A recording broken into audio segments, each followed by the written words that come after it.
Assalamualaikum warahmatullahi wabarakatuh. Halo semuanya.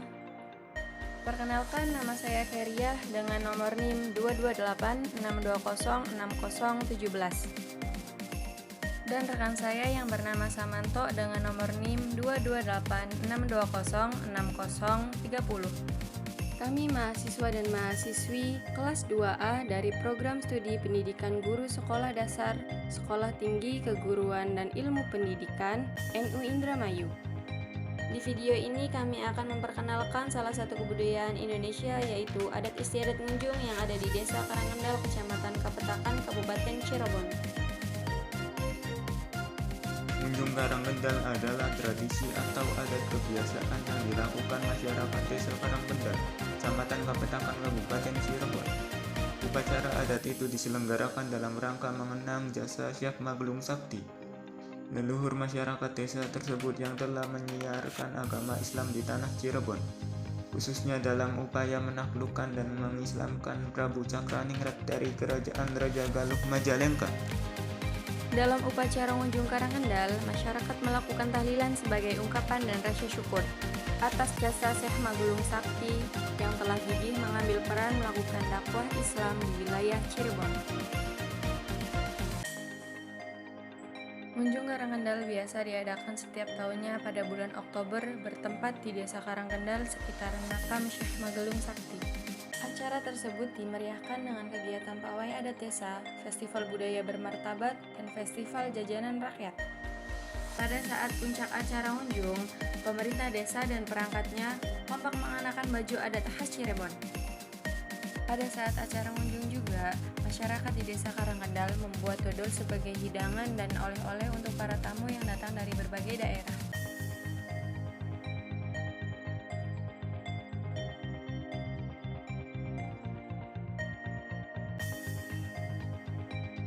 Menurut sumber lisan, sejarah asal mula Desa Karangendal adalah Syekh Maglung Sakti, tokoh penyebar agama Islam di wilayah bagian utara. Nama Karangendal sendiri merupakan nama lain dari Syekh Maglung Sakti setelah menjadi murid dari Ki Prayunan. Syekh Maglung Sakti merupakan ulama dari Syria yang pergi ke Cirebon untuk menemui seseorang yang bisa memotong rambut panjangnya.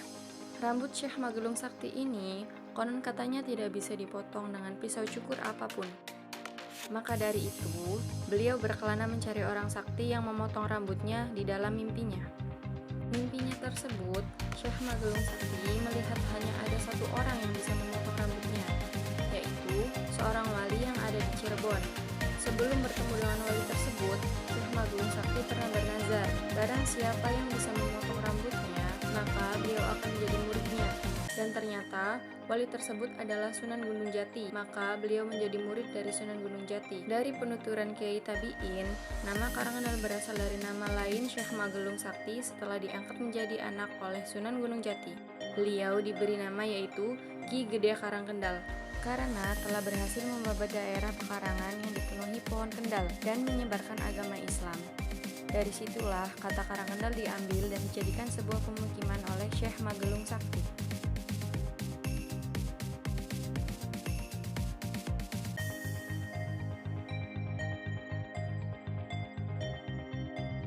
Pada kisah babatnya, Syekh Maglung Sakti memiliki nama lain Syarif Syam atau Pangeran Soka atau juga Pangeran Karangendal.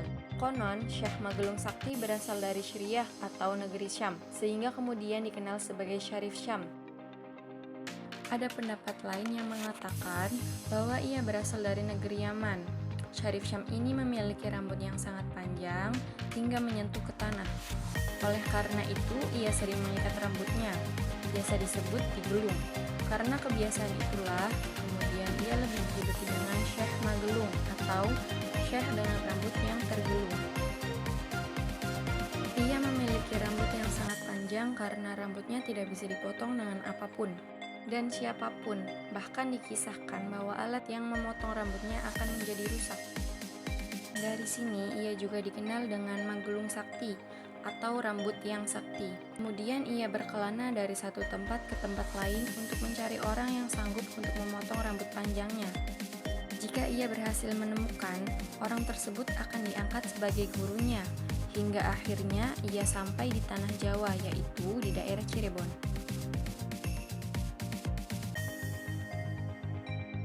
Pada abad ke-15, di Karangkendal hidup seorang yang bernama Ki Tarsi atau Ki Krayunan, atau lebih dikenal dengan Buyut Selawe, karena ia mempunyai 25 anak dari istrinya bernama Nyi Sekar.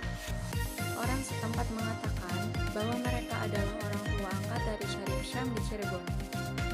Di Cirebon, ia berkelana melalui pantai utara untuk mencari seorang waliullah yang bisa memotong rambutnya. Singkat cerita, di daerah dekat pesisir Cirebon, ia bertemu dengan seseorang yang sanggup dengan mudahnya, hanya dengan kedua jari, orang itu memotong rambut panjangnya. Kemudian, tempat rambut Syarif Syam berhasil dipotong diberi nama Karanggetas. Orang itu tak lain Sunan Gunung Jati, salah satu wali dari Cirebon. Syarif Syam pun dengan gembira kemudian menjadi murid dari Sunan Gunung Jati, dan namanya pun berubah menjadi Pangeran Sokar.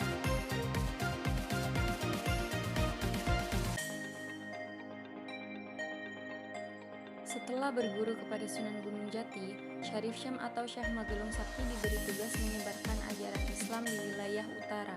Ia pun kemudian pergi ke Karangkendal hingga akhirnya ia wafat dan dimakamkan di sana. Karena jasanya yang telah menyebarkan agama Islam di daerah Karangkendal, ia dikenal dengan Pangeran Karangkendal.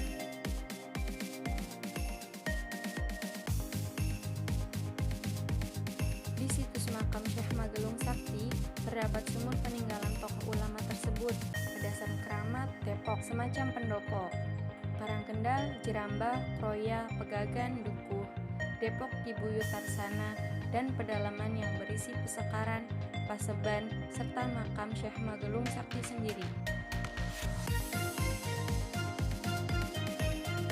Kisah Syekh Magelung Sakti tidak lepas dari Nyimas Kendasari, yang pada akhirnya menjadi istrinya. Pertemuan keduanya terjadi ketika Syekh Magelung Sakti baru saja selesai mempelajari ilmu tasawuf dari Sunan Gunung Jati. Lalu ia ditugaskan untuk berkeliling ke wilayah barat Cirebon. Pada saat berkeliling, ia mendengar berita tentang sayembara Nyimas Kendasari yang sedang mencari orang yang mampu mengalahkannya akan menjadi pasangan hidupnya. Di sela perjalanan itu, Syekh Magelung Sakti mengikuti sayembara dan ia pun mengalahkan Nyimas Kendasari, yang pada akhirnya ia pun terpilih menjadi pasangan Nyimas Kendasari. Menurut masyarakat di sekitar, Nyimas Kendasari adalah putri Mesir. Dalam Babat Cirebon juga tidak menyebutkan dengan jelas siapa Nyimas Kendasari tersebut. Masyarakat percaya bahwa Nyimas Kendasari berasal dari Aceh, adik dari Tubagus Pasein atau Fathahilah, putri dari Mahdar Ibrahim bin Abdul Ghafur bin Barkah Zainal Alim. Ia diajak serta oleh Ki Ageng Selapan dan sejak kecil diangkat sebagai anak saat sepulangnya menunaikan ibadah haji ke Mekah.